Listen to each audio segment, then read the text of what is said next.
Hey guys, tonight we're setting out on a quiet journey to a lonely stretch of the American coast. You arrive on a morning softened by fog, your boots crunching over gravel as you approach a weathered building that will soon become your whole world. This isn't the fast-paced life you might be used to. There are no trains to catch, no bosses breathing down your neck, just you, the sea, and the slow rhythm of the lantern's flame. But don't get too comfortable just yet. You probably won't survive this if you forget to keep the oil lamp lit. That little detail is the thin line between guiding a ship safely to shore or letting it smash into the rocks.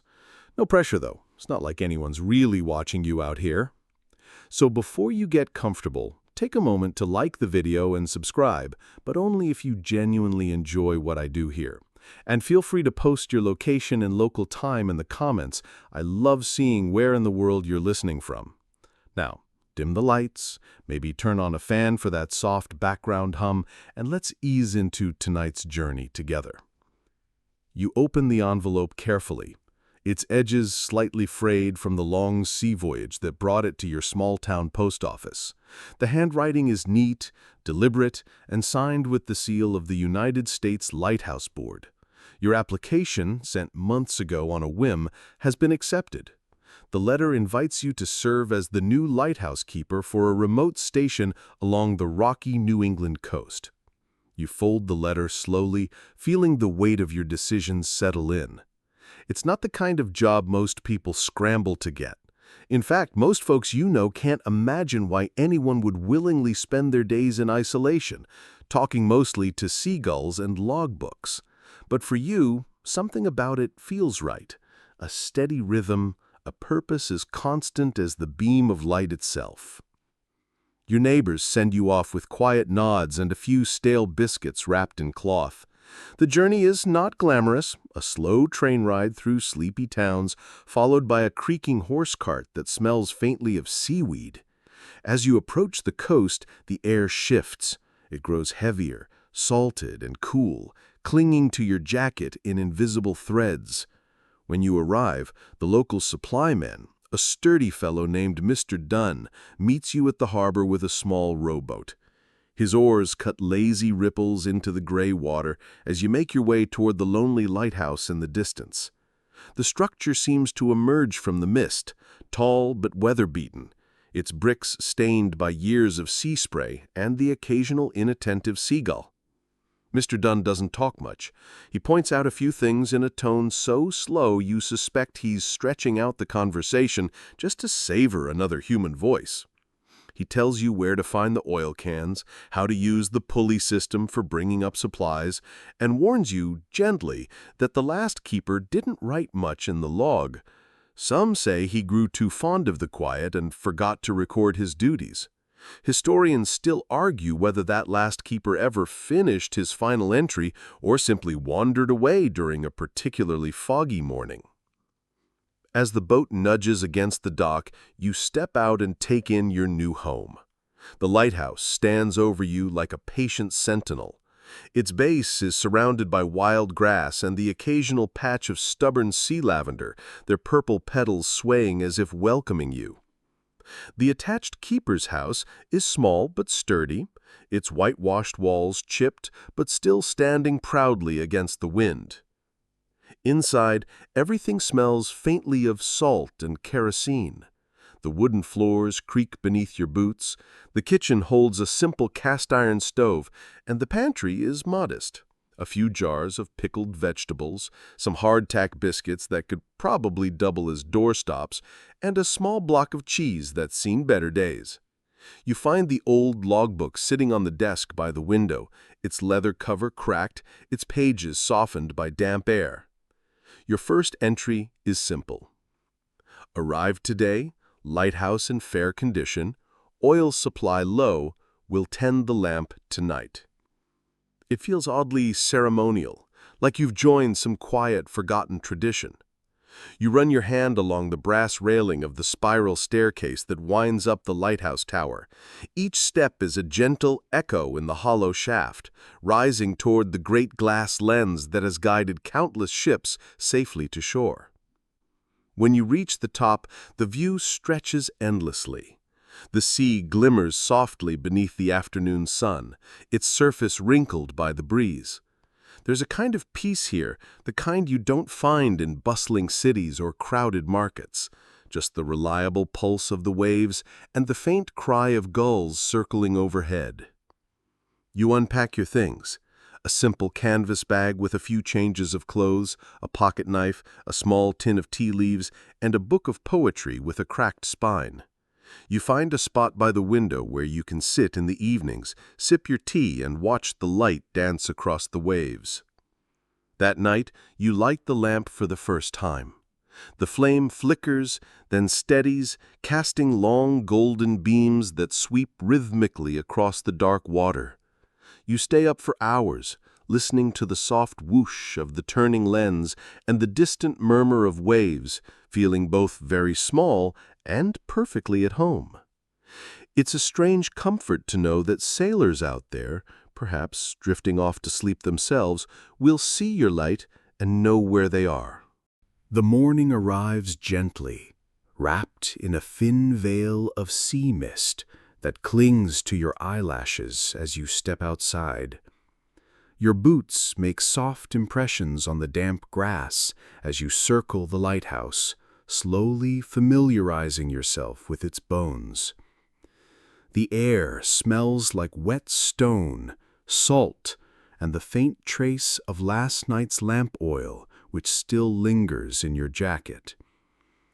Your first full day as the lighthouse keeper begins not with a grand task, but with a quiet, repetitive routine, a rhythm that will soon become as familiar to you as breathing. You start by climbing the spiral stairs, pausing now and then to rest your hand on the cool brass rail. The steps are uneven in places, worn smooth by the boots of keepers who came long before you. At the top, the great glass lens greets you, its surface already gathering a fine layer of salt spray and dust. It's a simple job, really, but one that demands meticulous attention.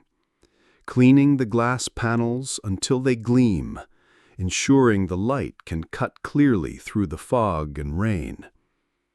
You fetch a small cloth from the supply chest, a square of linen that's seen better days, and begin to wipe the salty residue with slow, circular motions. As you work, you catch yourself humming. The acoustics inside the tower are peculiar. Your voice bounces softly off the stone walls, wrapping around you like a friendly echo. It's oddly satisfying the way each smudge disappears under your careful hand, replaced by a clear pane that once again reveals the endless ocean beyond. The daily logbook sits waiting for you on the small desk near the base of the lantern room. The entries are supposed to be precise: weather conditions, sea visibility, number of ships sighted, and the oil level of the lamp. You note today's details with neat handwriting, secretly wondering if anyone will ever read these lines beyond yourself.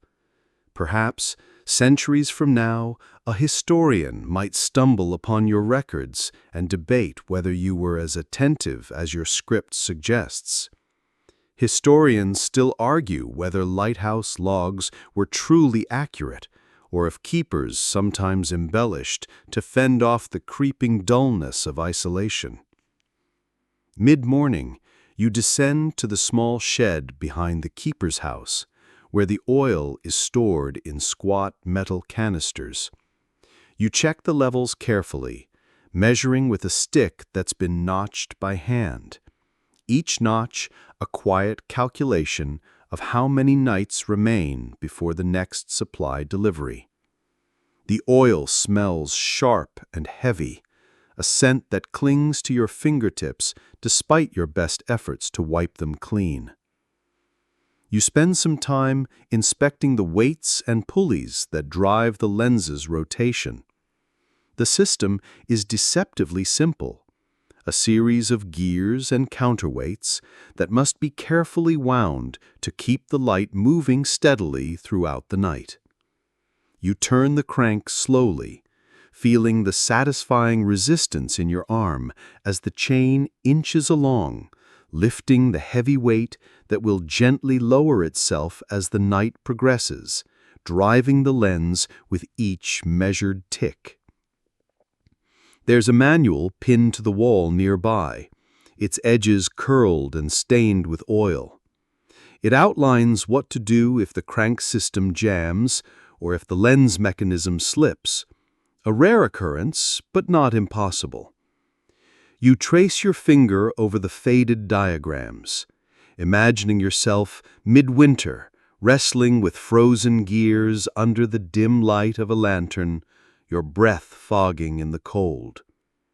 Your mind drifts briefly to the previous keeper. The locals mentioned him in hushed tones, though details were scarce. Some said he simply disappeared one foggy morning, while others whispered that he retired quietly, content to vanish from memory like the ships his light once guided. You wonder what he thought about during his long evenings. Did he also find comfort in the simple tasks? Did he miss the sound of conversation, or did he grow to prefer the silent company of the sea?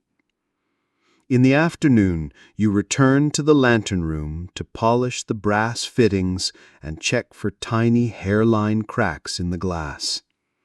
A tedious task, but one that feels oddly meditative. The sea stretches endlessly before you, a calm, undulating plain interrupted only by the distant shapes of fishing boats bobbing lazily near the horizon. Occasionally, you spot a ship passing farther out, its sails taut against the breeze. You make a note of it in the logbook, adding a small, unnecessary flourish to the description, a habit you'll soon develop, adding quiet poetry to an otherwise mundane list of facts. You spend the rest of the day familiarizing yourself with the ropes and nuts required to hoist supplies, practicing the smooth pull and release motion that will later become second nature. The ropes are stiff with salt, but still reliable, their fibers creaking as you test their weight against a small sack of sand. When evening falls, you prepare the lamp again. The ritual is the same as last night, trimming the wick, checking the oil level, and carefully striking the match to coax the flame to life. The lamp catches, its light growing steady, its rhythm already familiar. As the lens begins its slow, deliberate rotation, you sit beside the window and sip from your tin cup. The tea now only faintly warm. Outside, the sea darkens into a soft, endless gray, the line between water and sky dissolving into mist. Somewhere out there, a ship's bell tolls, a low, distant sound that fades almost as soon as it reaches your ears. The evening settles around you like a wool blanket, heavy but comforting. You adjust the crank one last time before leaning back in your chair, listening to the pulse of the turning lens, the faint groan of the gears, and the steady hush of waves against stone. Your first full day as a lighthouse keeper ends much like it began, with simple, quiet tasks performed with care and an unexpected sense of peace. The days quickly slip into a rhythm, like the steady ticking of a pocket watch tucked inside your coat. You wake early, not because anyone insists, but because the light itself calls you.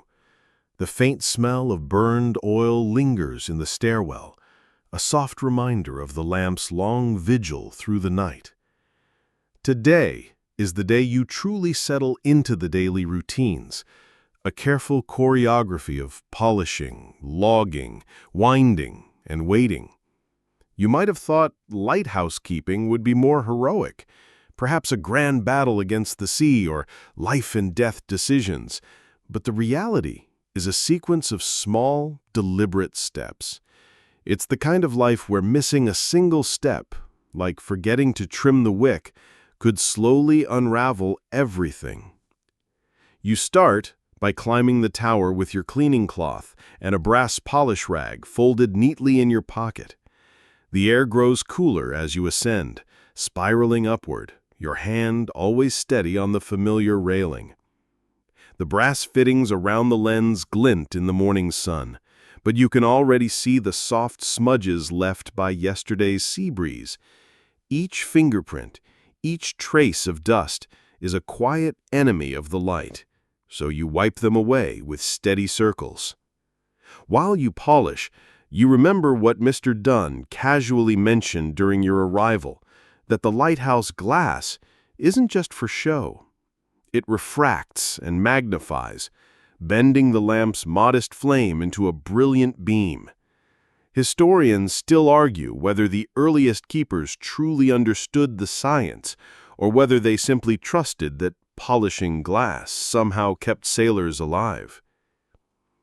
You descend carefully, the wooden stairs creaking underfoot, and head to the tiny kitchen where your breakfast awaits, a bowl of lumpy porridge, a slice of hard bread softened slightly by soaking in tea. It's not luxurious, but there's something oddly satisfying about these simple meals. You chew slowly, listening to the distant rhythm of waves brushing against the stone foundation. After breakfast, you tend to your logbook. Your handwriting has already begun to shrink, as if the limited pages have subconsciously trained you to conserve space. You write, wind, light southerly. Visibility, good. Ship sighted, none. Oil consumed, 3 pints. You pause for a moment, tapping the end of your pencil against the page. Did the previous keeper also hesitate here, wondering whether to add a personal note? You consider adding a line about the stubborn seagull that now regularly taps on your window at dawn, but decide against it. Perhaps tomorrow. Outside, you inspect the pulleys and counterweights that power the lens. You run your hands along the ropes, feeling for frayed fibers, the kind that could snap at an inconvenient moment. You oil the metal joints with deliberate care, watching the dark liquid bead and slide into the cracks. The hours pass slowly, the kind of slow that isn't boring, but rather suspended, like dust floating in a sunbeam. You find yourself humming again, a half-forgotten tune that seems to perfectly suit the silence. No one can hear you, except perhaps the gulls, and they don't seem particularly judgmental. Midday is reserved for sweeping. The base of the tower collects sand like a stubborn house guest, tracking in with every gust of wind. You sweep the stone floor in wide, lazy arcs, watching the fine grains gather in small piles, which you eventually collect in a metal dustpan and toss outside where the wind immediately reclaims them. The Lighthouse Manual, which you've started reading more carefully, suggests inspecting the structural integrity of the tower once a week. You walk the perimeter, tapping gently on the mortar with the handle of your broom. The rhythmic thunk, thunk, thunk is almost musical, occasionally interrupted by the squawk of a distant bird. At some point, you remember to check the rain barrels behind the house. The water is clear today, though the manual does warn about the occasional surprise, leaves, bird feathers, or the odd stranded insect. You fish out a few floating bits with a small net, content with the minor victory of clean drinking water. The garden, if it can be called that, is a modest patch of earth tucked behind the storage shed. It's mostly wild herbs now, but you can see the outlines where previous keepers must have tried growing vegetables. You kneel in the damp soil, brushing aside weeds and tracing the hopeful beginnings of a radish sprout. The sea breeze carries the scent of salt and damp earth, and for a moment, you almost forget you're alone out here. You find an old watering can tucked behind the shed, its handle rusted but still serviceable. As you carefully pour a thin stream over the tiny plants, you imagine the previous keepers doing the same, perhaps more out of habit than hope. Historians still argue whether lighthouse gardens truly thrived or merely limped along until supply boats returned. By mid-afternoon, you sit by the window, mending a frayed seam in your jacket. The repetitive motion of the needle sliding through fabric is strangely calming. You think briefly about the lighthouse's original builders, how they stacked stone upon stone, each brick carefully set against the salty air.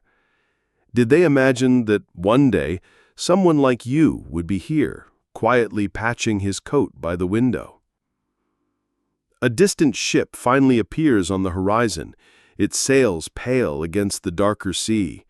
You note it in the logbook, the pencil scratching softly as you record the time and direction. The ship grows smaller as it sails away, its form gradually swallowed by the mist, like so many others before it. Evening comes with a familiar rhythm. You climb the tower once more, tend to the lamp, trim the wick, and carefully set the mechanism in motion. The flame flares briefly, then settles into a steady glow as the lens begins its slow, sweeping dance across the water. You sit by the window again, sipping lukewarm tea, the cup warm in your hands. The sea hums softly in the distance, the waves brushing against the rocks in a rhythm as ancient as the stones themselves.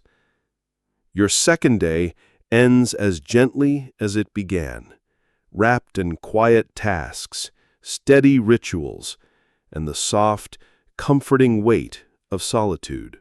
You wake before dawn, your body now synced to the quiet heartbeat of the lighthouse.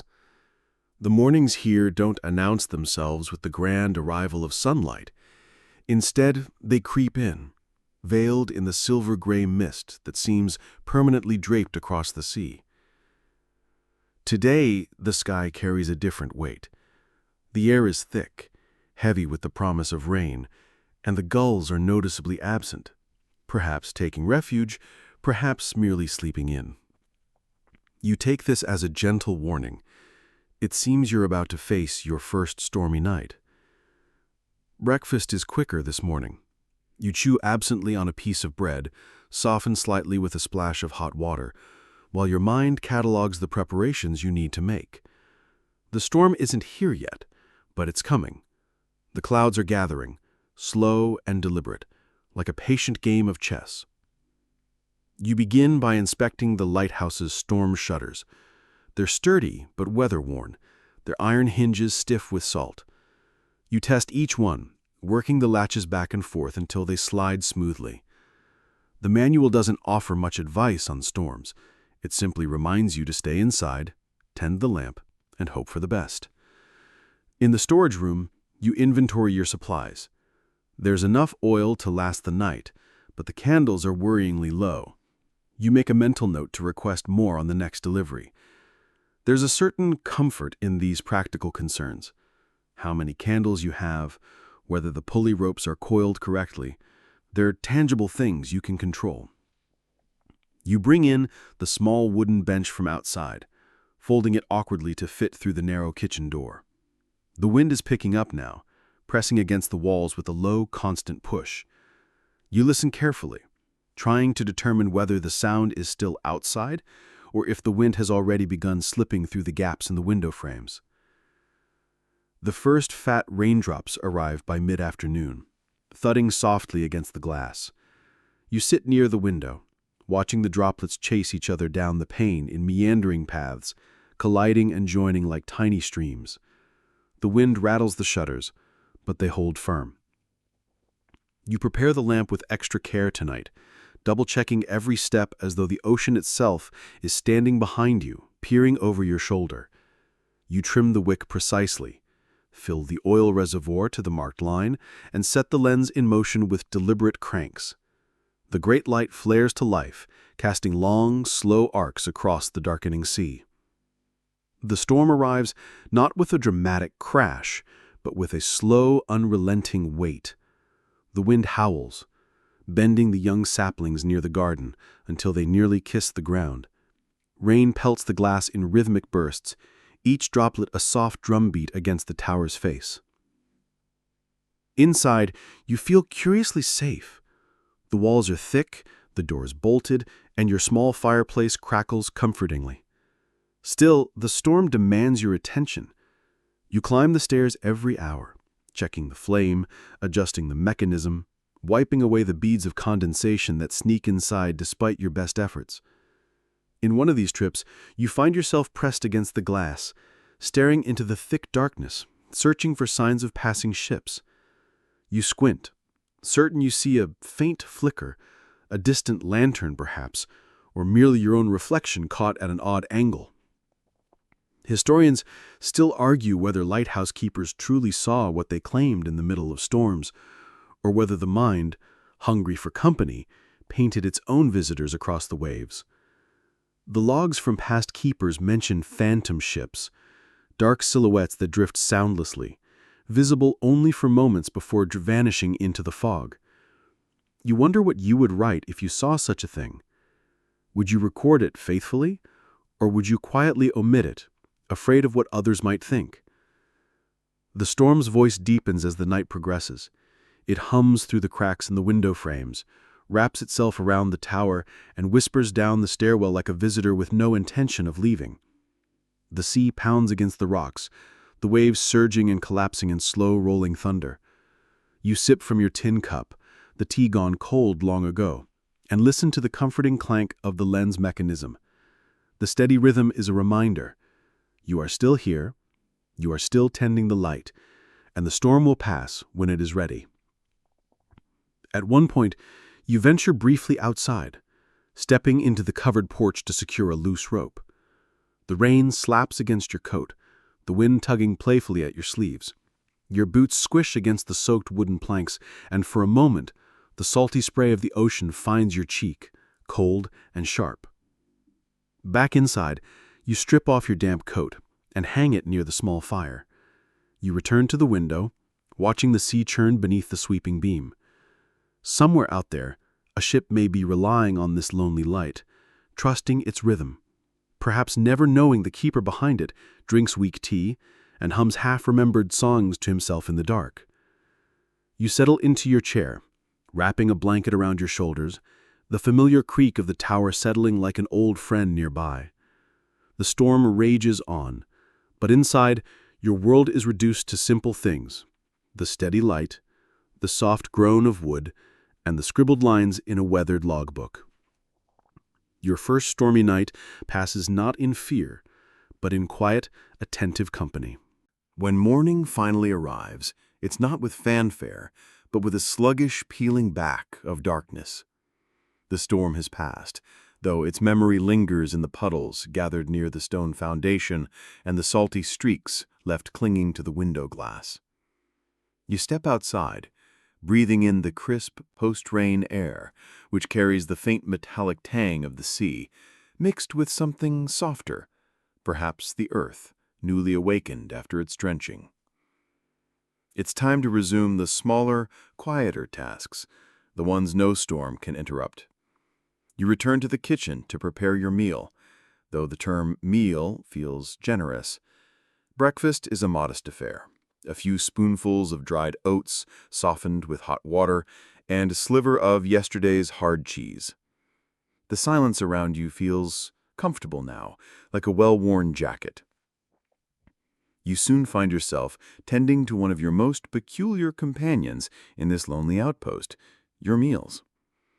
The kitchen is sparse, stocked with ingredients chosen less for flavor and more for their ability to endure long stretches without spoiling. The shelf holds sacks of flour that have absorbed a hint of sea air, small tins of dried salted fish, and a few shriveled onions that seem to glare at you from the corner. Preparing food here is not a grand occasion. It's a slow, careful ritual. You slice through a dense loaf of bread, its crust so hard you briefly wonder if it could double as a doorstop. You soften it by soaking it in warm water and perhaps a little oil if you're feeling extravagant. The bread slowly yields, becoming just tender enough to chew without risking a chipped tooth. Sometimes you boil potatoes until they split, their pale skins wrinkling like old parchment. Other times you simply sip weak tea and gnaw on dry biscuits while staring at the slow sway of the lighthouse beam against the horizon. You discovered to your quiet amusement that mealtime here comes with its own unspoken guests. A seagull, thin, persistent, and now fondly named Edgar, has taken to tapping insistently on the kitchen window during breakfast, his beady eyes fixed on the crumbs scattered along your sill. It seems you are not entirely alone after all. There's a strange comfort in this daily company. Edgar's visits become as expected as the turning of the lens.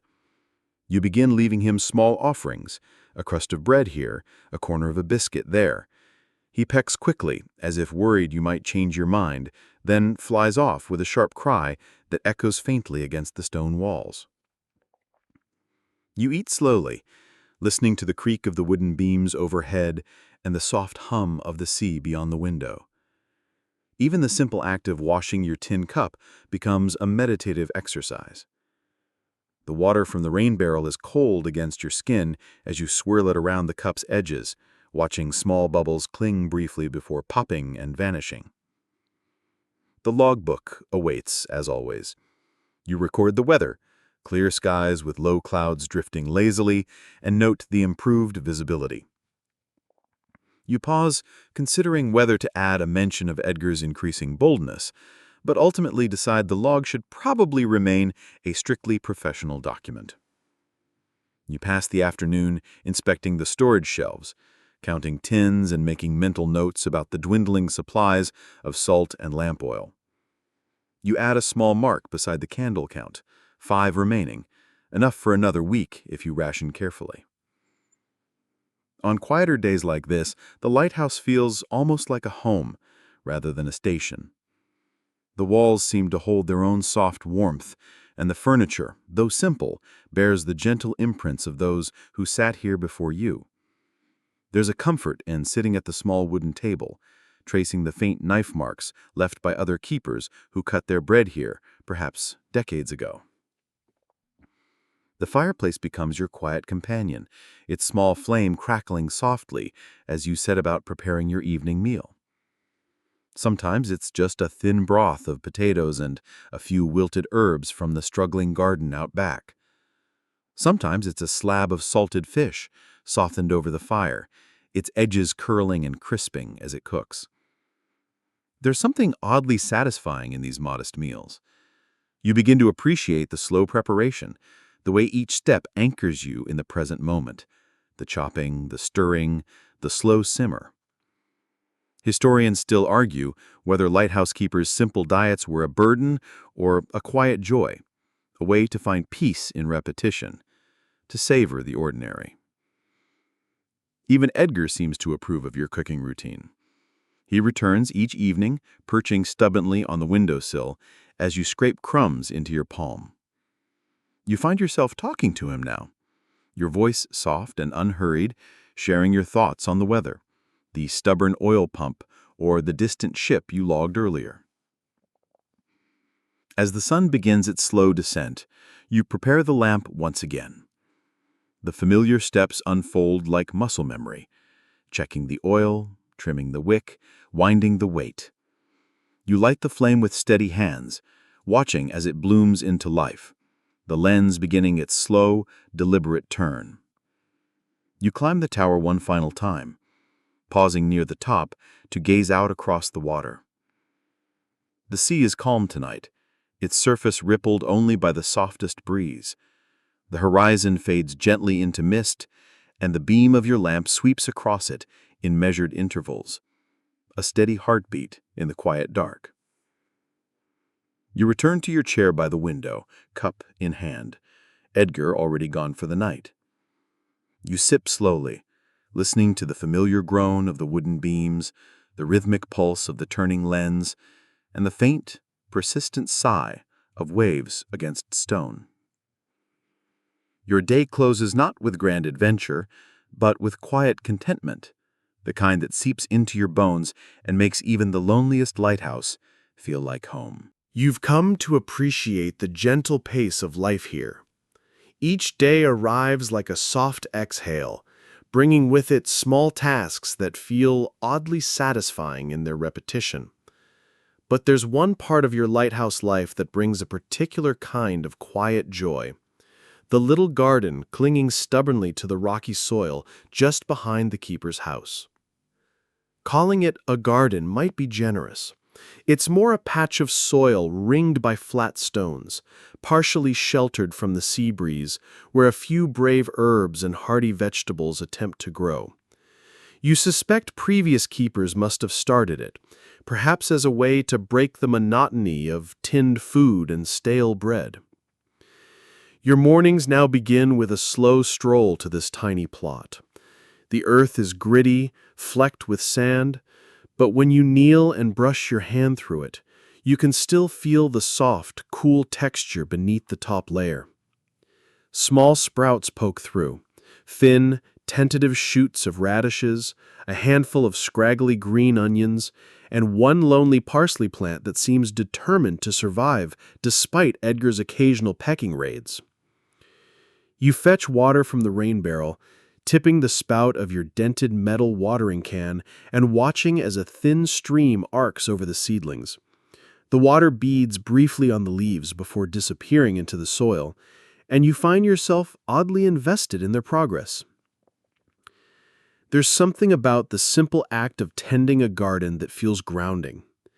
You trace the edges of each leaf, checking for signs of insect nibbles, though the salty breeze seems to keep most pests at bay. Sometimes you find yourself talking to the plants, your voice low and steady, offering quiet encouragement as though they might grow a little faster simply by hearing your words. Edgar, naturally, remains a frequent visitor. He's taken a particular interest in the garden's progress, though you suspect his enthusiasm is less about botany and more about snatching the occasional worm unearthed during your weeding sessions. You build a small barrier of driftwood to keep him from trampling the delicate sprouts. Edgar seems unimpressed by your craftsmanship, but respects the boundary, perching just beyond it and observing your work with tilted head and beady eyes. As you pull weeds, those wiry, salt-loving intruders, you reflect on the keepers before you.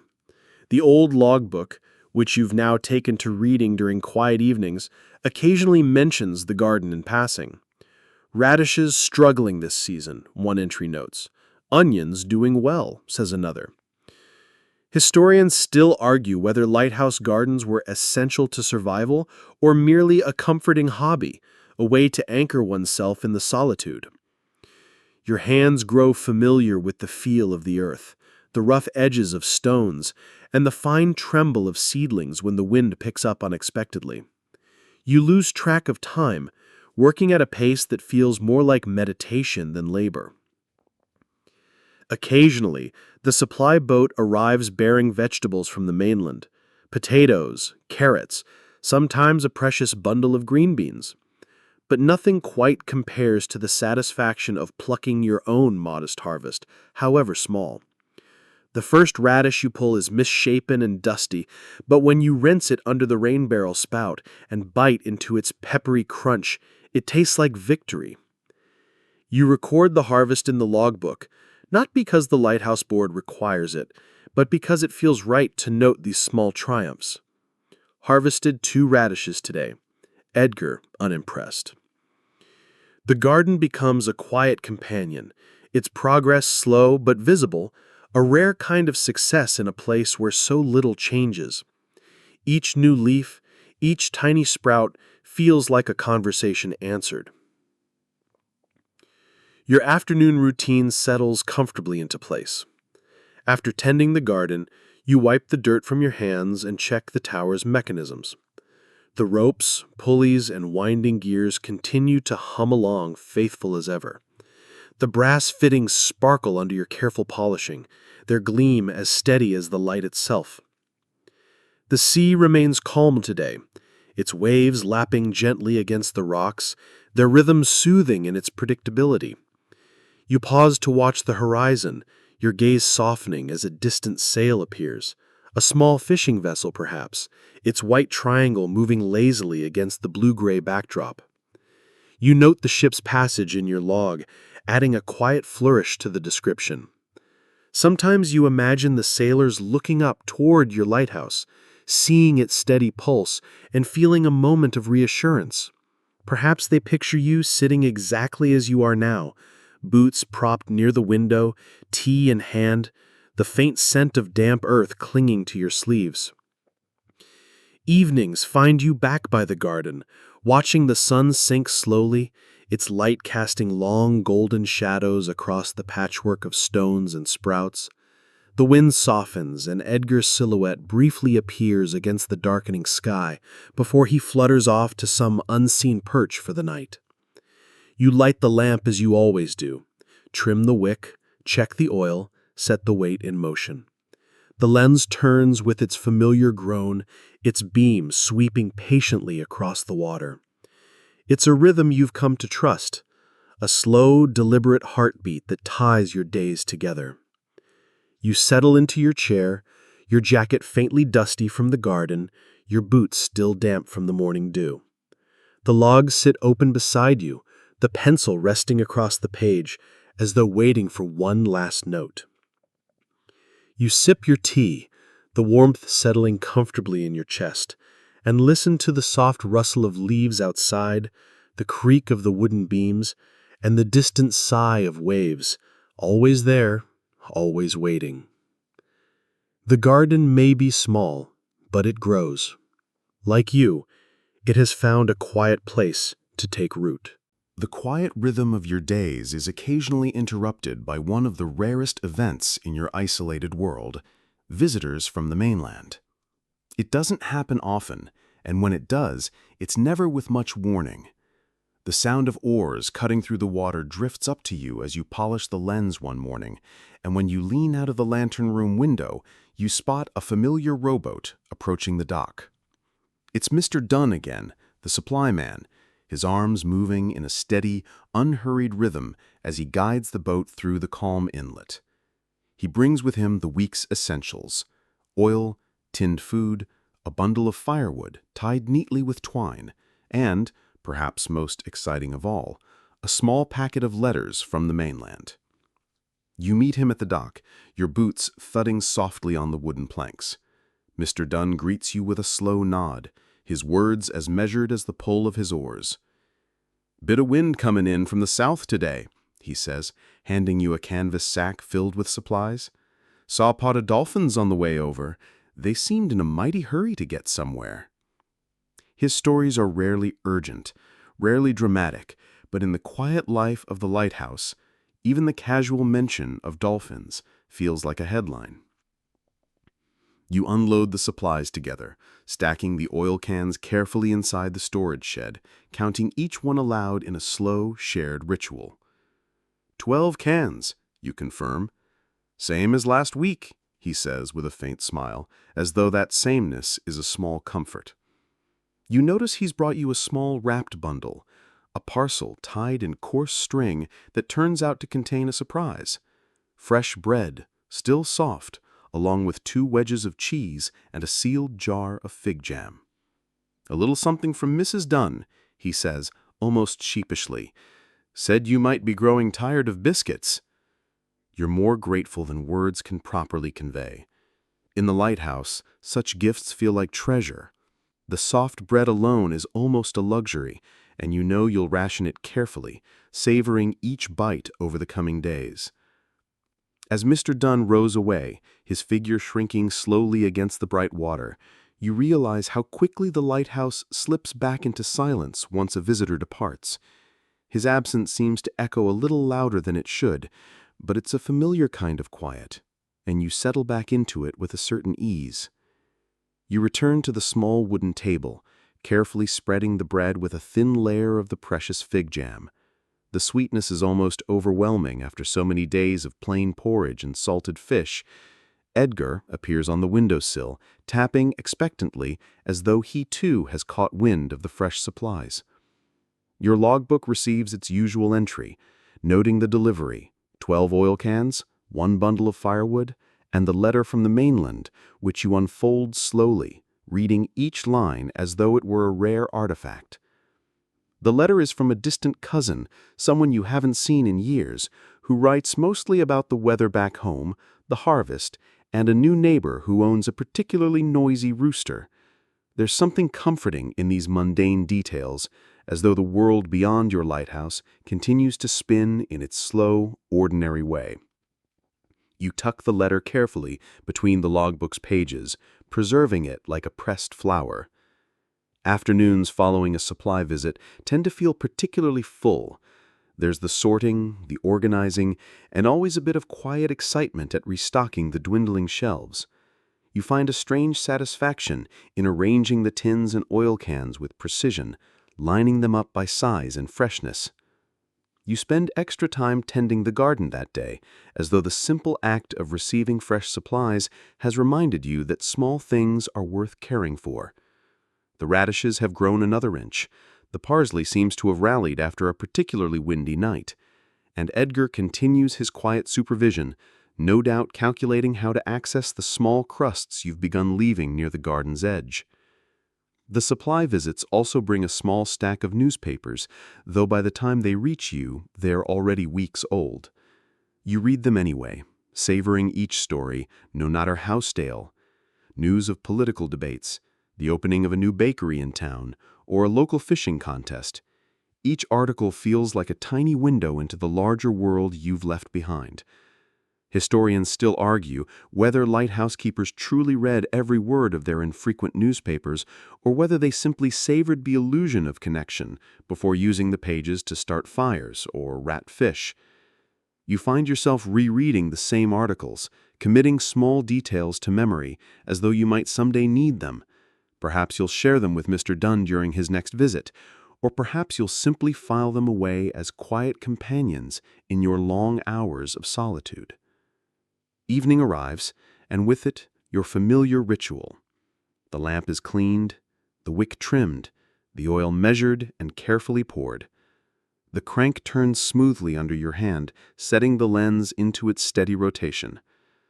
You sit by the window, your tin cup warm in your hands, watching the beam sweep across the darkening waves. The scent of the fresh bread still lingers in the air, mingling with the faint aroma of burning oil and the sea's ever-present salt. Somewhere beyond the reach of your light, ships drift in the dark, guided by the steady pulse you've tended with quiet care. And here, in this moment, you find a kind of contentment that feels richer than any crowd, deeper than any noise. A life made up of simple gifts, gentle visits, and the soft rhythm of a turning lens. There's a certain poetry in the logbooks you keep. Their weathered pages, softened by damp air and flecked with tiny salt crystals, are your quiet companions, a faithful record of each passing day. You find comfort in the ritual of writing, recording the temperature, the wind's direction, the oil consumed, and the occasional ship sighting. But it isn't long before you realize these books hold more than just your entries. Tucked between the brittle pages, you find the words of those who came before you. Their handwriting varies, some neat and precise, others sprawling and hurried. But each entry is a soft echo of another life.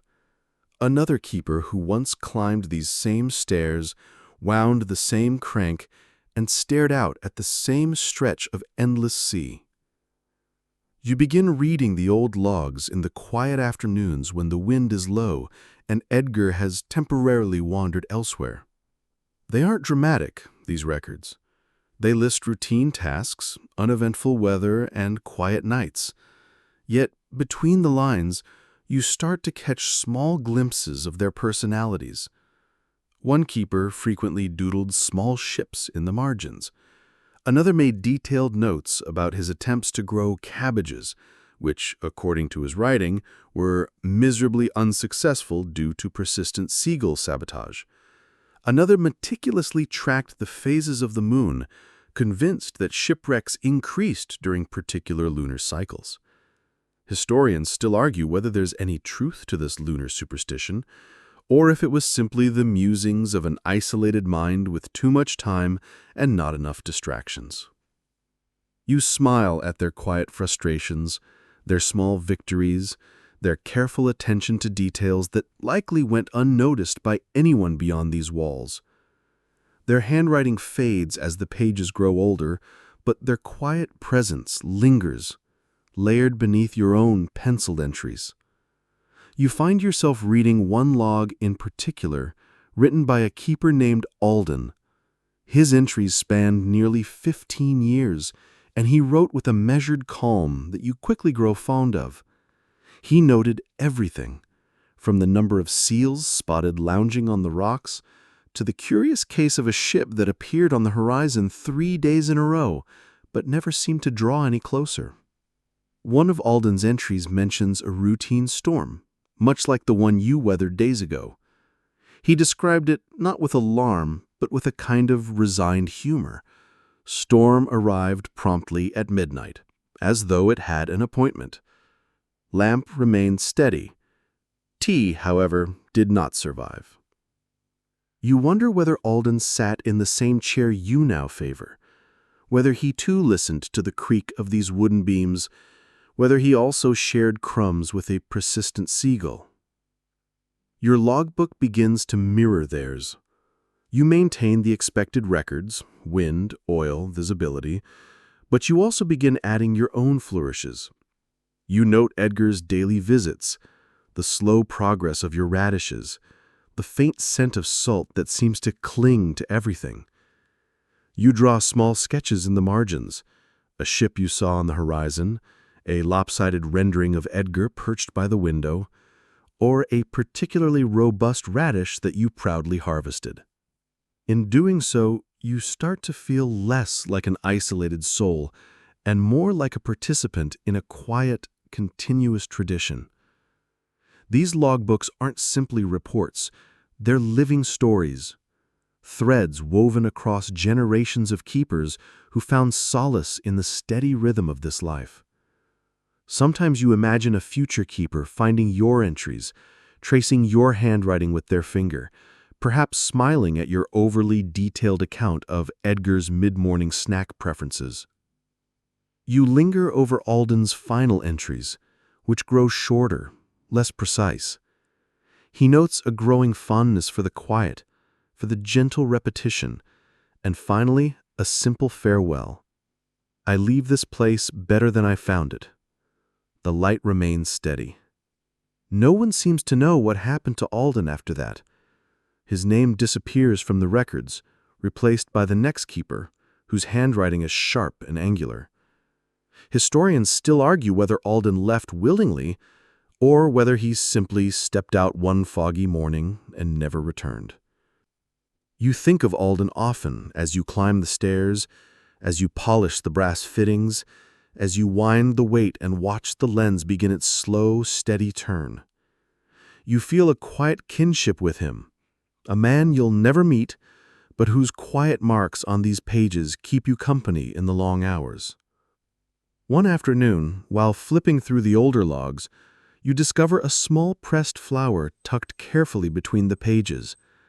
It's brittle now, its color faded, but its delicate shape remains intact. There's no explanation, no note, just this quiet remnant of something that once bloomed, carefully preserved in a place where almost nothing grows. You close the book gently, as though not to disturb it. The light continues its nightly sweep, steady and faithful, its rhythm echoing the steady pulse of those who came before you. And as you sit by the window, sipping your tea, the logbook open to today's date, you realize you're writing not just for yourself, but for someone else. Someone who may one day turn these pages and find comfort in your quiet story. The lighthouse stands watch over a sea full of stories, and every now and then you catch a glimpse of one. It's in the way a distant sail hangs on the horizon a little too long, or the strange flicker of a light where no ship should be.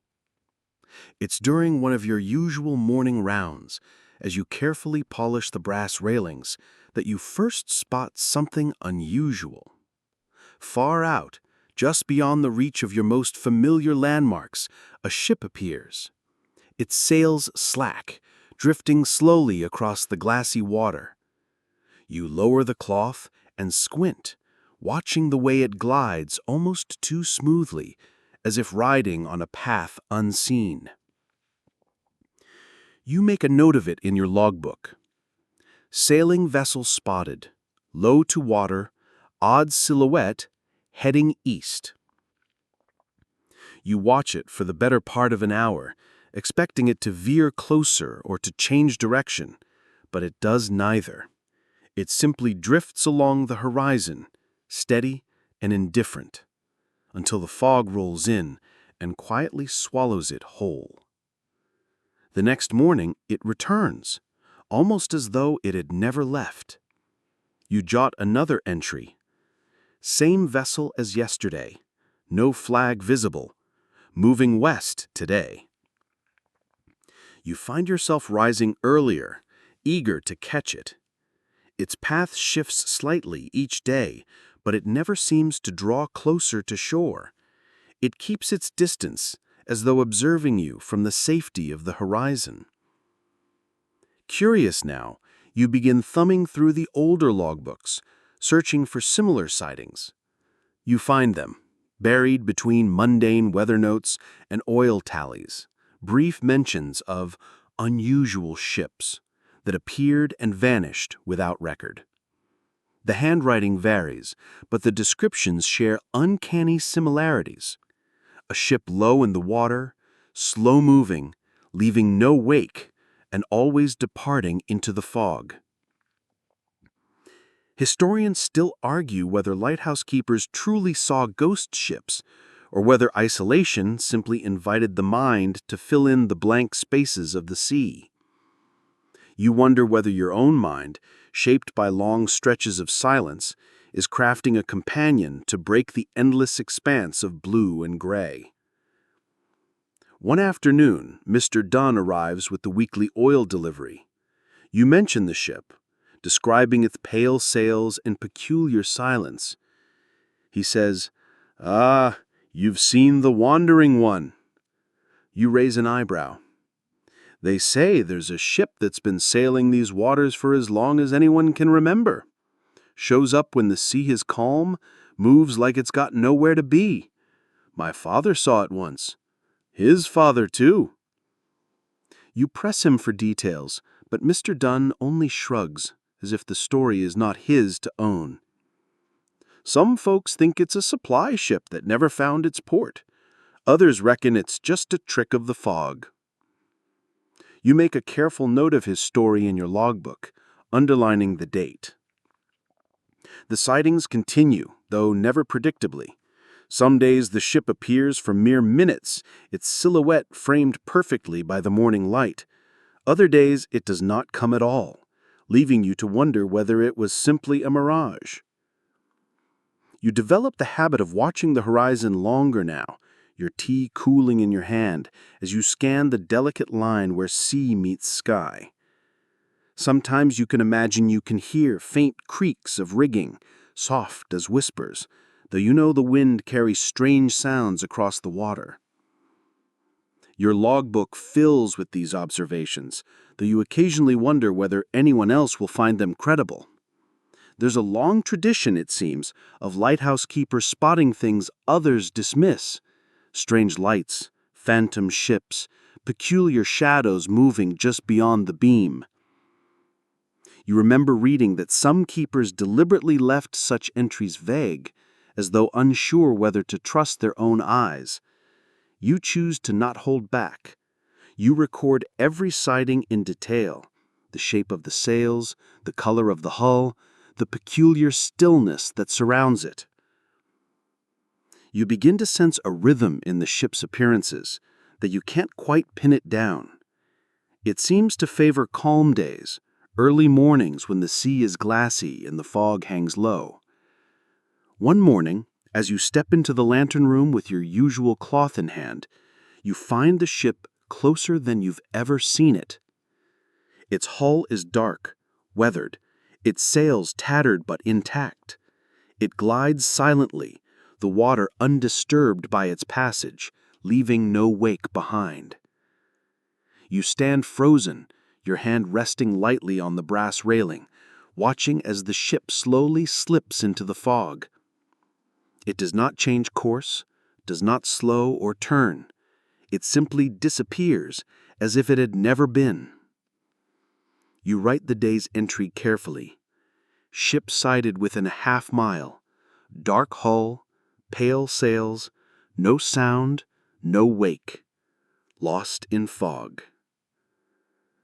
Historians still argue whether these sightings were shared hallucinations, optical illusions, or simply the tricks of solitude and sea mist. But you know what you saw, and you know that others before you saw it too. Edgar taps insistently at the window, breaking your trance. You smile faintly, tossing him a crumb from your breakfast, and close the logbook with deliberate care. Evenings return to their familiar rhythm.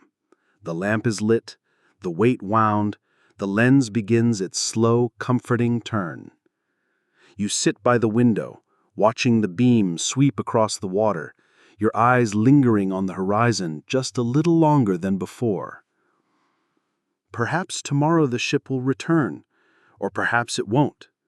Either way, you'll be here, tending the light, keeping the record, and listening for the faint creak of rigging drifting across the endless sea.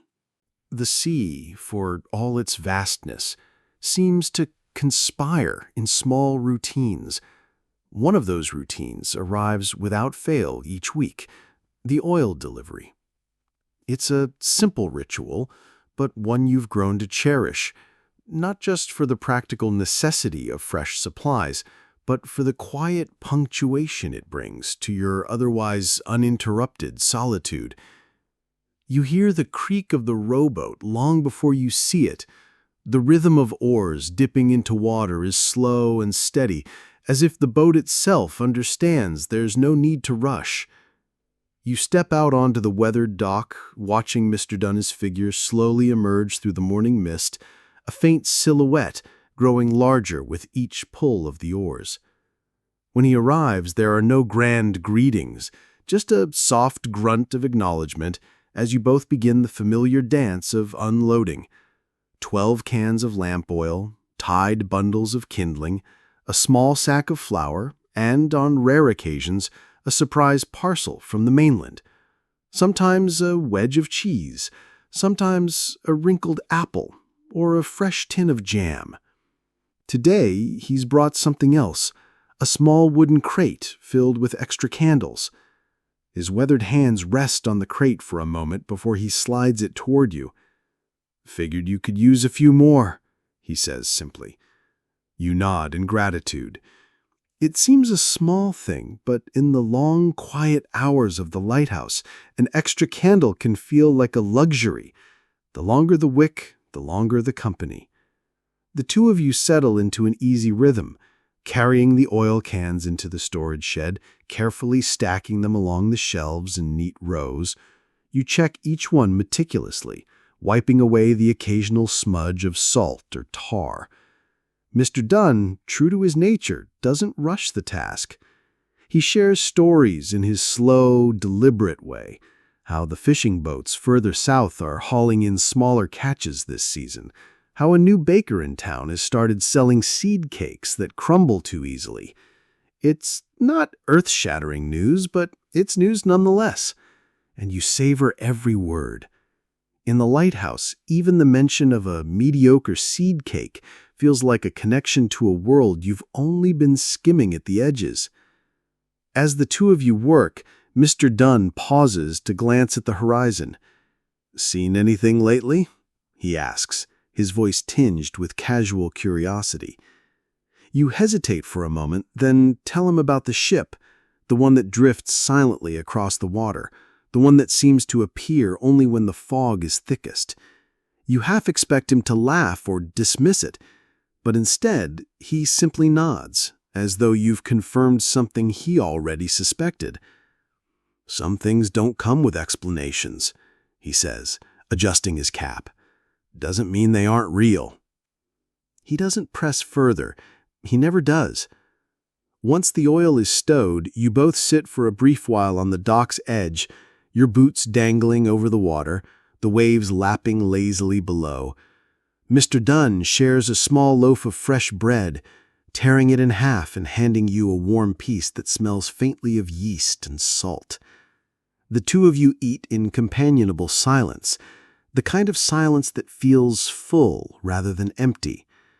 The bread is soft, a welcome contrast to the usual hard crusts, and you make a quiet note to savor the rest later with a smear of fig jam. Eventually, Mr. Dunn stands, brushes the crumbs from his trousers, and begins his slow journey back to the mainland. You watch his figure shrink into the distance, his boat leaving small, gentle ripples that fade long before he disappears into the mist. Back inside, you record the day's delivery in the logbook, noting the count of oil cans, the fresh candles, and the bread, though you add, just for yourself, soft, rare, to be enjoyed slowly. You take your time rearranging the supplies, wiping down the shelves, checking the oil levels.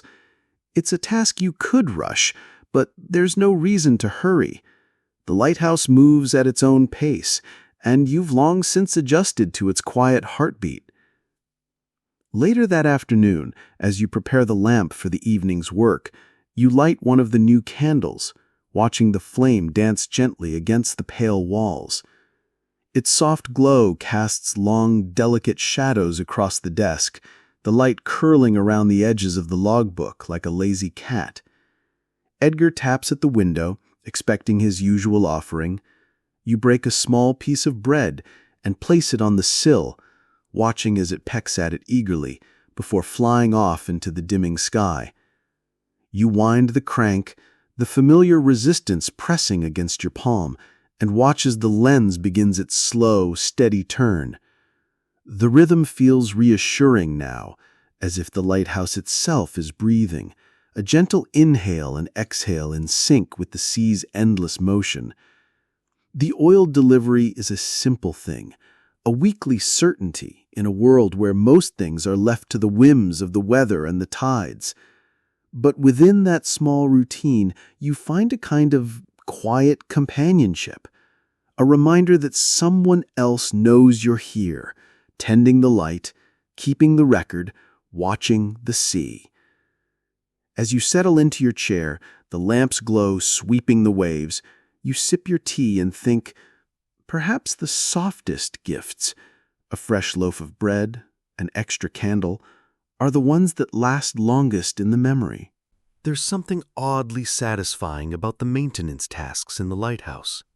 Small, repetitive, and delightfully uneventful. They don't require urgency, just care. You've come to appreciate them as the quiet glue holding your days together, as steady and predictable as the tide. Each morning after tending the lamp, you begin your rounds. The walls need dusting, the steps need sweeping, and the gears need a thin film of oil to keep them moving with their slow, hypnotic groan. There's no rush, no supervisor waiting, only you and the careful rhythm of your own pace. You start by checking the tower's inner staircase, running your hand along the brass railing as you descend. The rail has grown familiar, its cool surface comforting beneath your palm. A few spots show faint signs of wear, softened from the steady brush of hands belonging to keepers long gone. You polish them gently, as though thanking them for their service. One of the most curious maintenance rituals involves the careful inspection of the pulley system. The ropes that guide the lamp's weight must move smoothly, their fibers free from fraying, their knots firm but not swollen with damp. You sit cross-legged on the wooden floor near the base of the tower, methodically testing each section of rope, feeling for soft spots or hidden splinters. You keep a small tin of oil nearby, dipping your cloth into it and applying just enough to the pulleys and gears to keep them humming contentedly. There's a particular satisfaction in the slight squeak that disappears after you've given a joint the proper attention. It's a quiet victory, the kind that only you will notice. You sweep the stone floors slowly, the broom's bristles whispering in wide arcs as you coax the stubborn salt dust into manageable piles. The salt seems to find its way into everything, corners, cracks, even the joints of the door hinges. You've accepted this as an unspoken agreement with the sea. It will continue to test the lighthouse's seams, and you will continue to gently, patiently sweep it away. The manual pinned to the wall lists these maintenance duties with polite authority, though it gives no guidance on how long you should linger over each task. You suspect previous keepers, much like yourself, stretch them out deliberately, savoring the simple purpose they provided. Your afternoon is spent checking the exterior walls, brushing your fingers along the mortar seams, gently tapping the stones to listen for any hollow spots that might signal the beginning of trouble. So far, the tower holds firm, its frame weathered but resolute. Historians still argue whether these old lighthouses were built more for endurance or aesthetics, but you've come to believe they were constructed to withstand both time and the soft persistence of the sea. You pause near the base of the tower to inspect the small iron gate leading to the oil storage shed. The hinges creak, just slightly, a sound you now find oddly reassuring. You fetch your oil can and work it into the joints, listening as the creak fades to a smooth glide. You swing the gate back and forth a few times, partly to ensure it works, partly because it's strangely satisfying to do so. Edgar arrives punctually, as he always does, perching on the window ledge and tapping twice before waiting expectantly. You leave a few crumbs from your midday meal, watching as he pecks quickly, as though in some hurry you cannot understand. The maintenance extends to the small keeper's house as well. You tighten the latch on the pantry door, mend the loose seam on your jacket, and scrub your tea tin with deliberate care. There's something soothing in these small repairs, quiet affirmations that you are tending not just the lighthouse, but the little world it holds. You've begun to notice the odd scratches and scuffs on the furniture, faint knife marks on the table, smoothed by time, and the soft dip worn into your favorite chair. You like to think of the previous keepers sitting here, turning the same cup slowly in their hands, perhaps pondering the same horizon. You come across an old drawer handle that's loosened from the wood. It's a simple fix, a wooden peg tapped gently back into place, but it leaves you strangely pleased, as though the house has acknowledged your efforts and approved. Even the routine task of cleaning the lantern glass has become a kind of meditation. You wipe the panels with slow, steady circles, watching as the light grows sharper, cleaner with each pass. The view from the lantern room remains unchanged, the endless sea, the soft roll of the horizon, but it feels newly vivid through your freshly polished lens. Each night, when you wind the crank to set the lens in motion, the gears now turn more smoothly under your hand. You find comfort in the slight hum of the mechanism, the familiar sound of the weight descending, the slow, steady pulse of the light sweeping across the water. Your logbook records these tasks faithfully, though you sometimes wonder if future keepers will skim over them in favor of more dramatic entries. You make a note today. inspected ropes, pulleys, gears, cleaned lantern glass, oiled gate hinge, Edgar visited. Historians still argue whether lighthouse maintenance was monotonous or quietly sacred, a ritual that connected each keeper to the rhythm of the tower itself. You suspect it was both. You sit by the window as evening falls, watching the soft beam of light carve its careful path through the growing dusk. The air smells faintly of oil and salt, familiar now, like the pages of your logbook and the soft groan of well-tended gears. In this life of quiet routines, even the smallest task holds weight. Every knot tightened, every hinge oiled, every crumb left for a waiting gull weaves you more deeply into the fabric of this place. And as you sip your tea, the beam slowly circling the sea, you realize that sometimes tending the small things is what keeps the whole world steady. The days continue in their slow, comforting rhythm, but every so often the sea offers a rare spectacle that gently disrupts your quiet world. Today is such a day. As you step outside to tend to the garden, you notice the sky thick with movement, as though the very air is alive. It begins with a faint sound, soft, persistent, like distant rain that never quite arrives. You look up to find the sky shimmering with wings. A bird migration is underway, a sprawling ballet of countless feathered bodies moving in quiet synchrony above the lighthouse. You set your gardening trowel aside, standing motionless as the birds sweep past, their soft cries threading through the air in rippling waves. The sky is streaked with their patterns, fluid, shifting, sometimes forming loose, wobbly lines, sometimes swirling in chaotic flocks.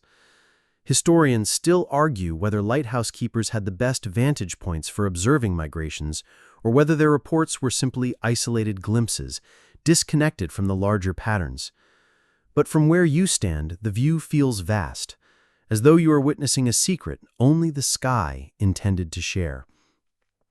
You step toward the edge of the garden, tilting your head back, following the birds' trajectory as they move gracefully across the morning light. Edgar, typically so territorial, seems momentarily unsettled by the sudden influx of visitors. He hops from post to post, clicking his beak, as though unsure whether to chase them or simply welcome the brief company. For much of the morning, the sky remains alive with wings.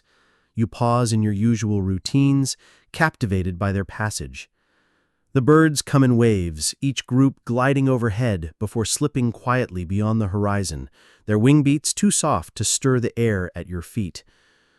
You fetch your logbook, scribbling the day's entry with more flourish than usual. Bird migration observed, thousands, possibly more, moving eastward, air filled with their songs. Edgar, visibly displeased. You make a few rough sketches in the margins, clumsy outlines of wings, flocks, and a small, grumpy seagull perched defensively atop the garden's driftwood fence. The bird's presence changes the rhythm of your day.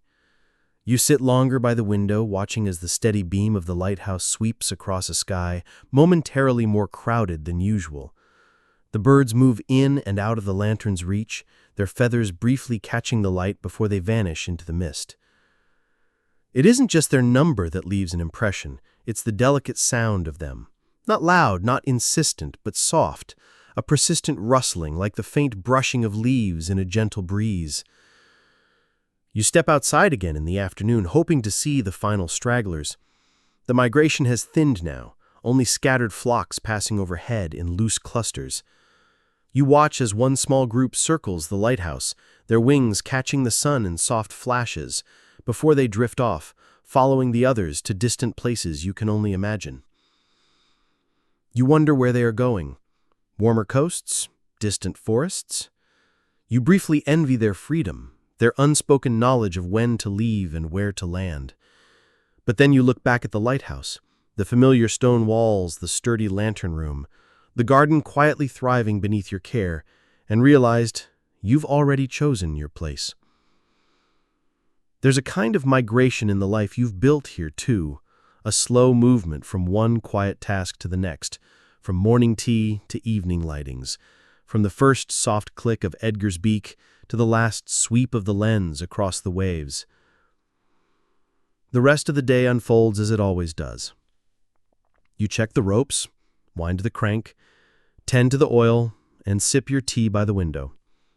Yet the memory of the birds lingers, their soft cries still floating just beneath the sounds of the turning gears and the distant hush of the sea. As you settle into your chair for the evening, you find yourself imagining that perhaps the next keeper, years or decades from now, will also look up to see the sky filled with wings and feel the same quiet wonder you did.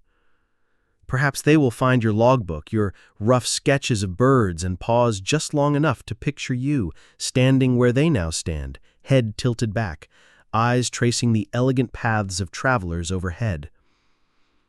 You light the lamp with a steadiness that now feels like second nature. The beam swings slowly out over the calm sea, catching the lingering mist in its soft arc. The sky may have quieted, the birds mostly gone, but you feel their presence still, a fleeting reminder that even in this place of steady routines, the world sometimes sends unexpected visitors to pass briefly overhead. And in their passing, they leave the lighthouse just a little less lonely. The longer you stay, the more the lighthouse itself begins to feel alive, a quiet, breathing presence that holds you gently in its routines. And yet, the silence occasionally needs a companion, a voice from the past to keep it company. One evening, as the sea settles into its familiar hush and the lamp sweeps methodically across the water, you return to the logbooks, those quiet journals of keepers who came before you. You find yourself drawn to the oldest one, its pages curled and softened by the weight of years, its leather cover worn smooth at the edges. You've already grown fond of Alden's entries, his careful handwriting, his dry humor, his obsession with the tides, but tonight you stumble upon something you hadn't noticed before. Tucked between two pages is a folded sheet, written in a different hand, the ink faded to a soft brown. It's not a logbook entry, it's a letter. You unfold it carefully, the paper brittle but intact. It isn't addressed to anyone in particular. It begins simply, "To whoever keeps the light after me." It's Alden, writing directly to the next keeper. And now, all these years later, that person is you. His words are steady, measured, as though he had plenty of time to craft them. He writes about the loneliness, yes, but also about the peculiar peace he found here. He speaks of the rhythms that became his comfort, the crank of the lens, the scratch of the pencil in the log, the soft clink of the oil can being set down just so. He writes about Edgar, too, or rather what he calls the line of gulls who inherit this window. Perhaps not the same Edgar, but certainly one of his ancestors. They come to keep you company, Alden notes, though they're rarely polite about it. His letter meanders like the sea itself. He speaks of the satisfaction in tending the ropes, in the perfect winding of a pulley, in the quiet pleasure of sweeping dust into neat piles only to watch the wind carry them away again. But more than anything, Alden speaks about the importance of noticing the small things, the shift in the sound of the waves during an approaching storm, the peculiar curve of a cloud that promises a change in the wind, the way the morning light sometimes catches the brass railings just right and makes them glow as though they've remembered something. Historians still argue whether lighthouse keepers truly left such letters or whether these stories have simply slipped into romantic folklore. But, as you hold Alden's words in your hands, you believe every sentence. You sit by the window as you read, the candle flickering softly, its wax pooling in lazy drips. Edgar taps at the glass as if sensing the weight of this small discovery. You leave him a generous crumb, perhaps as a tribute to the long line of gulls Alden once observed. The letter is not long. It closes with a quiet instruction: write to the next one, even if you think no one will read it. Write. You smile at this. Alden's invitation feels like a passing of the torch, a continuation of a tradition no one ever spoke aloud, but that every keeper seemed to understand instinctively. The next morning, you prepare a fresh sheet of paper, the edges still crisp, and begin to write. To whoever keeps the light after me. The words come slowly at first. You describe the garden and the stubborn radishes, the lazy sweep of the lens, the peculiar ship that drifts silently across the horizon, and Edgar's unwavering schedule. You mention the small joys, the first sip of tea in the morning, the creak of the brass railing as you lean against it, the soft rhythm of the broom against the stone floor. You write about the visiting supply boat, about Mr. Dunn and his stories, and about the way fresh bread tastes like a celebration when you've been without it for weeks. You wonder whether the next keeper will see the same things, whether the ship will still glide along the horizon, whether Edgar's descendants will continue tapping at the window, requesting their morning crumbs. You don't know who will read your letter or when, but you find comfort in writing it anyway. Perhaps it will be years from now. Perhaps it will remain tucked between the pages, waiting patiently, its ink fading like Alden's.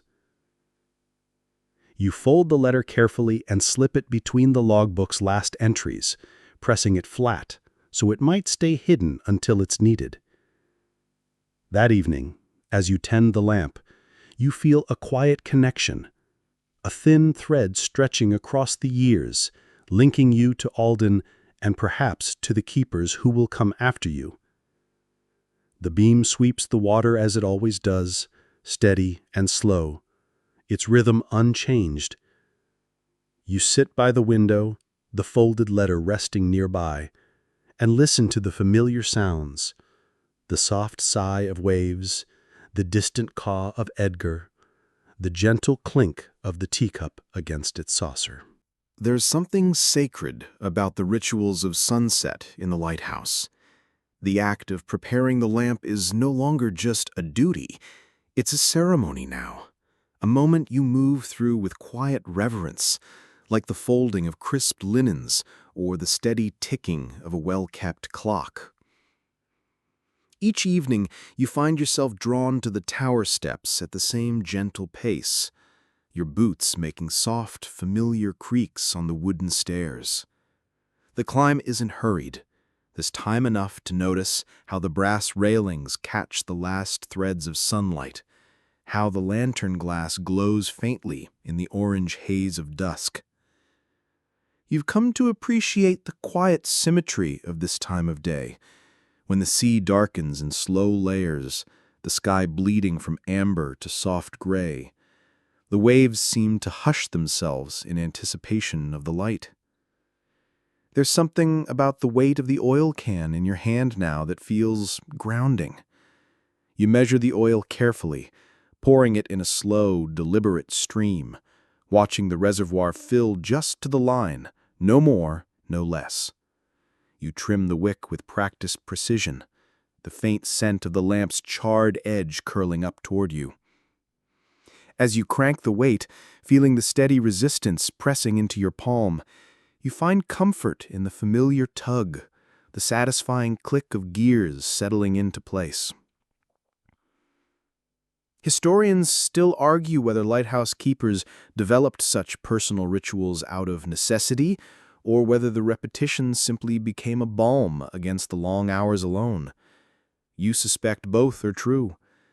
The motions are soothing now, quiet muscle memories that stitch your days together.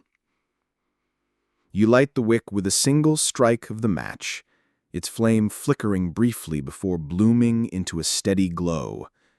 You shield it with your palm as you close the protective glass, watching as the lens begins its slow, graceful rotation.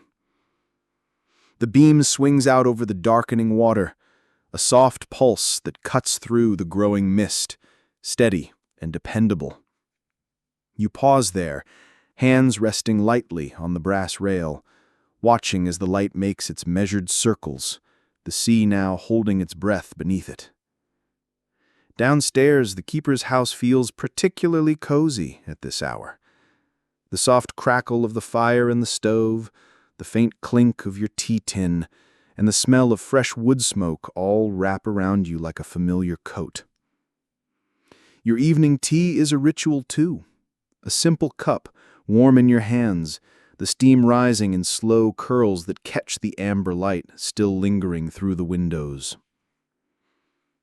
You settle into your chair, the logbook open on the table, your pencil poised but resting for a moment, as you listen to the quiet music of the lighthouse, the faint hum of the turning lens, the occasional creak of the wooden beams adjusting to the cool night air, the steady sigh of waves brushing against the stone.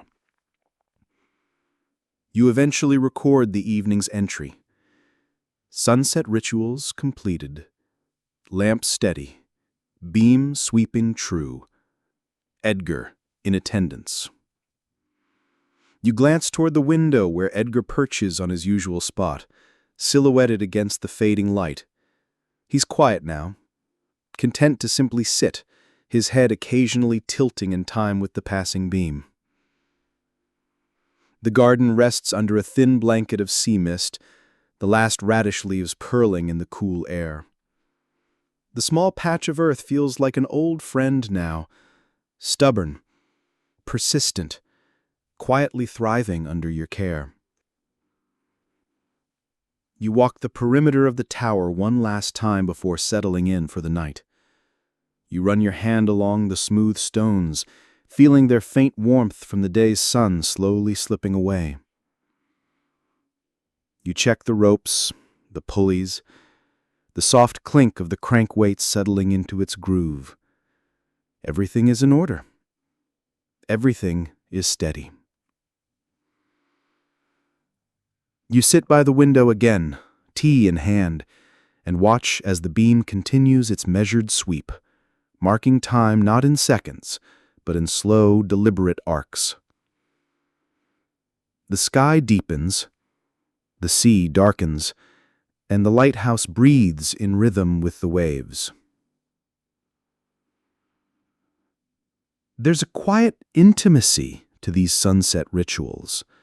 Simple, predictable, yet deeply satisfying. They ground you in the present, in this place, in this life you've chosen. You wonder if the next keeper will walk these same steps, pour the oil with the same care, light the wick with the same steady hand. You wonder if they'll feel the same soft weight of the tea tin, the same faint resistance of the crank, the same quiet joy in the steady turning of the lens. Historians still argue whether such rituals were born of solitude, or whether they became over time acts of devotion to the light, to the sea, to the passing ships who would never know your name but would trust your beam. As the last slivers of sunset fade into the soft navy of night, you sit back in your chair, the warmth of your tea seeping into your hands and the lighthouse quietly tending to its work. You listen to the creak of wood, the soft brush of waves, the distant cry of Edgar settling in for the evening.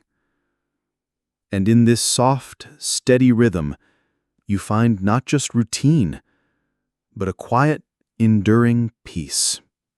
The days in the lighthouse don't end so much as they fade, softly, gradually, slipping from one into the next like the tide drawing back from the shore. There are no grand goodbyes here, no sudden farewells, just the gentle winding down of a rhythm you've come to know by heart. You can feel it now, that quiet pull towards something new. It's almost imperceptible, like the slow shifting of the wind. There's no precise reason, no specific moment when you decide, but you know your time here is nearing its natural close. You begin to prepare for your departure, not in haste, but with the same slow, steady care that has defined your life in the lighthouse. There's no need to rush the ending of a story that has always been written in soft pencil. You clean the lantern glass one final time, your cloth moving in deliberate circles, leaving it as clear as the day you first touched it. You check the ropes, the pulleys, the oil cans, the hinges on the gates, small rituals that have become quiet companions. You sweep the stairs, even though you know they will soon gather dust again. The garden, too, gets its farewell. You pull the last stubborn weeds, pat the soft earth, and leave a few scattered crumbs for Edgar, who taps at the window with his usual impatience. You smile, knowing he will likely greet the next keeper with the same demanding thump. You leave a fresh entry in the logbook, your final one: light steady, lantern polished, supplies in order, garden tended, Edgar fed. You tuck your letter for the next keeper inside the back cover, pressing it flat, so it will rest quietly, waiting to be found as Alden's once waited for you. Packing is simple. There isn't much to bring: your coat, your tea tin, the poetry book with its cracked spine. The things you'll leave behind: your chair, the broom, the faint imprint of your boots on the stone floor, seem to belong to the lighthouse now, as much as the beams and bolts that hold it together. You linger over your final lamp lighting. The steps feel heavier now, each one carefully memorized. You pour the oil with your familiar precision, trim the wick just so, and light the flame, shielding it briefly with your hand before closing the glass. The crank turns smoothly beneath your palm. The lens begins its slow, dependable turn. The beam sweeps out over the sea, a soft, steady pulse in the growing dusk. You stand there for a long while, resting your hands on the brass rail, watching as the lighthouse breathes in its quiet rhythm. Edgar perches on the window ledge as if he too understands that something is changing. You sit by the window, sipping your tea, the cup warm in your hands, savoring the familiar sounds: the hum of the lens, the groan of the tower, the soft sigh of waves brushing against the rocks. You think of Alden. You think of the ship on the horizon, of the birds that passed overhead, of the logbooks filled with careful notes and curious sketches. You think of all the quiet keepers who came before you, their footprints worn away, but their stories tucked gently between the pages. Historians still argue whether lighthouse keepers ever truly left their posts behind, or whether some part of them remained, folded neatly into the stone and sea and light. You finish your tea, you close the logbook, you run your hand along the brass rail one last time. The boat that will take you back waits at the dock, its oars resting quietly, its shape bobbing softly in the calm water. You rise, your steps measured, your breath steady. The lighthouse continues its sweep, unwavering, its beam cutting through the mist with the same gentle pulse it always has. As you walk toward the dock, the garden behind you glistens faintly with dew. The wooden door creaks closed, the familiar latch clicks softly into place. You step into the boat, the oars dipping smoothly into the sea, their rhythm calm and deliberate. The lighthouse fades slowly behind you, its light sweeping outward, steady and sure, a quiet heartbeat guiding others through the dark. The boat drifts quietly now, the oars resting across your lap, the gentle rhythm of the sea lapping softly against the hull. You sit there for a while, letting the silence stretch, letting the soft rocking of the boat carry you further from the lighthouse, though its light continues to follow, sweeping across the calm water in steady, faithful arcs. The sky above you has settled into a soft navy, the stars beginning to appear, one by one, each twinkling like distant companions, content to keep watch from afar. Your breathing slows, your shoulders easing, as the day's weight quietly unspools itself, leaving you lighter, untethered. The lighthouse is still visible on the horizon, its silhouette softened by distance, its beam now a gentle pulse, like the slow, steady flicker of a candle in a quiet room. You remember the routines, the careful winding of the crank, the scent of oil and sea salt, the way the brass railing warmed beneath your hand in the afternoon sun. You remember Edgar's steady tapping, the garden's stubborn sprigs of green, the satisfying hush of the broom across the stone floor.